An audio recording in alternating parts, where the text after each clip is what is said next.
My name's Megan and I live in Foxwell Drive and I'm 8 years old. The reason why I don't want the barrier to go down is because if the dogs come to have walked and that, they would come over here and get killed, and if the kids want to play football and that, they'll get killed and that. And also, what will happen if it won't be safe for you to play here anymore, will it? No, only up there. Only in the park?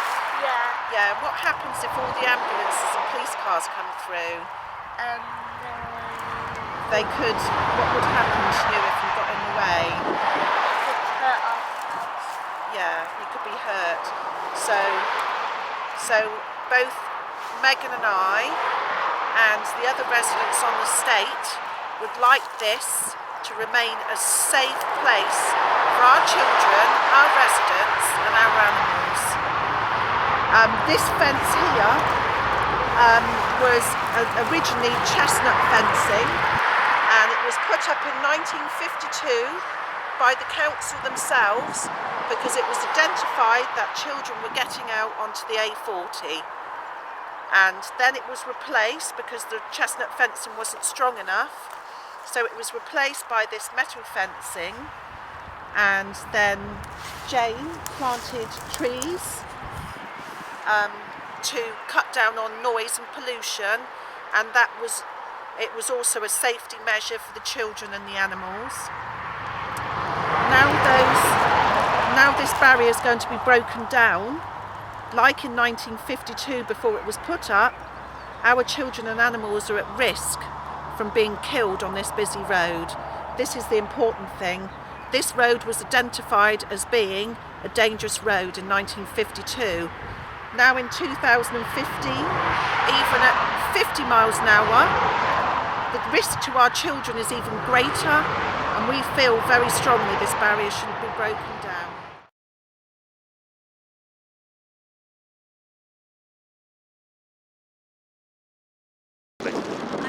I live in Meaton Hill, just up there, and I've lived here since 1970. And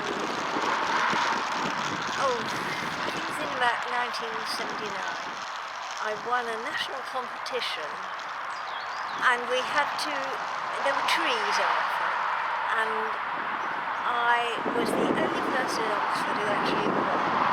It was a national competition. And all the trees were delivered to me as little saplings, and loads and loads and loads of compost. And my son and I, and he was 11, planted them all the way along and up to the top of the drive, and a few on the hill over there. And we had to bag in great big stakes, and we were helped by the then tree officer, and now they're coming in, they're going to chop them down. And the tree cutters, they were quite happy about that. Oh yes, we're going to take 5 tomorrow and 4 the next day, and to carry on. And that's all they think about the trees. And it's heartbreaking, because look, they're just coming into leaf, they're going to be in flower. Not just my trees, but the trees that were there before.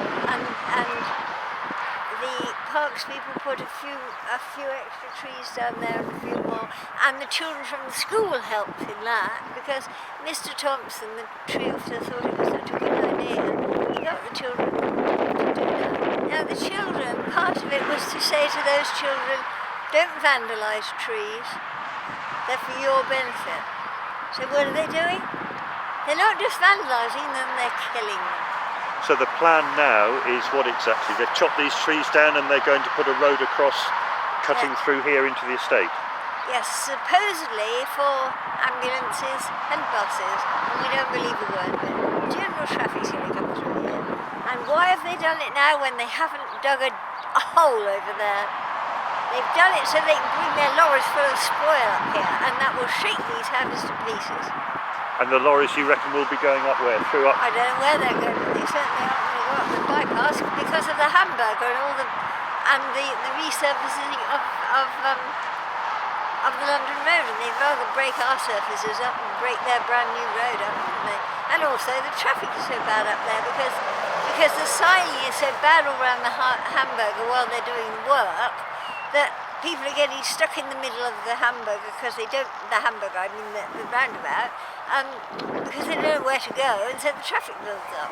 So they're not going to have their precious lorries wasting time and money, are they? And your local councillors are both Labour? Yes. And Labour, of course, Labour. are the people who voted through Yes. this scheme. And what have they said when you, as locals, have spoken to them about your concerns? Well, they didn't actually laugh at us, but they're just not concerned. They don't care. They said, they just say you don't like Barton. And we said we've got nothing against Barton, we do what you like, but we don't want the road.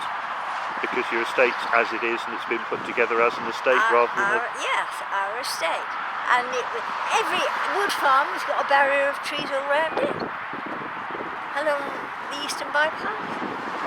And, we've got one, had one. And it's put in for a very good reason. And this fence that we can see here now, the metal fence, runs the whole length of the estate all the way along the pipe. It goes right down to the bottom, down to the bridge over the bypass. So there's a complete barrier to actually stop anybody going through onto the bypass. Because dogs have been killed, and I said to them, I wrote a letter and said, we're used to seeing foxes and badgers along the side of the road dead, or our children going to be the next roadkill. And that was printed in the paper and wrote up. Okay. So if you've got a message to the council, final message, what would you like to say to them? Well, they said, if you win the town green, we'll find another way. Well, if they could do that if we lost the town green, then why don't they just think about us? How would they like to live here, like this, with that noise? Well, it's just gone now, but with the noise and the danger. It's one of the most dangerous and most used roads in the city, and they're going to expose us to that noise, that danger, and that pollution above everything else. And the trees were chopped down about 10 days ago? Something like that? First week of, I think it was the 9th of April, I'm not sure, but it was the first week of April. And the ones in the middle, they were taken out by Mr. I know that was by Mr.